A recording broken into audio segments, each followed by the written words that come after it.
I'm gonna play about 2 minutes near the end of his video uncut and uninterrupted, but he does offer solutions, and I think they're insightful ones. Now, I don't like giving problems without proposing a solution, and I think that there is a way to do safety properly.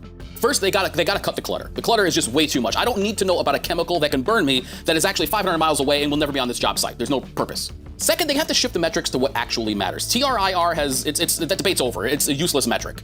Focus on the things that are immediate hazards that actually affect the people in the job that they're doing. And I get that they have to keep the legally required stuff. There's a certain amount of compliance that I'm sure you just have to do. But anything outside of that should really just be applicable to the job and keeping the worker safe, not performative. And then they have to reframe the PTPs and toolbox talks not as a worksheet that everybody has to fill out and then sign at the end, because I've given these talks before, and I've seen the guys' eyes glaze over as they just wait for me to stop making noise so that they can go to work. The better way, in my opinion, is to open it up and have a conversation about it, because if the guy working next to you has a story about why you should do a particular thing so you don't get hurt, that's gonna land a lot harder than just reading it off a worksheet. Look, a lot of us are in construction because we didn't like schoolwork. Please, don't give me another worksheet to fill out. And finally, more companies have to take morale seriously and treat it almost like a safety metric. Because if morale is low, maybe it's not the worker's fault, maybe it's management's.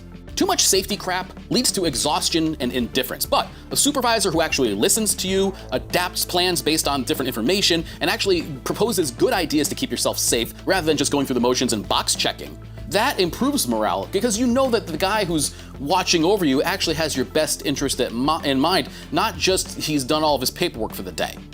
That's exactly what safety culture is supposed to be. I think it prudent to be reminded of a forgotten truth about workplace safety. It took a literal act of Congress to start making real change for workers. I'm going to say that again. It took a literal act of Congress to start making real change for workers. Now, the OSH Act isn't particularly the subject of this video, but it was written in the blood of the average worker. Oceans of it. Almost in spite of that, some industries, businesses, and even individual workers put more effort, time, and money into circumventing safety regulations and best practices than it would have taken to heed the lessons of the past. There was a time not all that long ago when your safety wasn't discussed at all.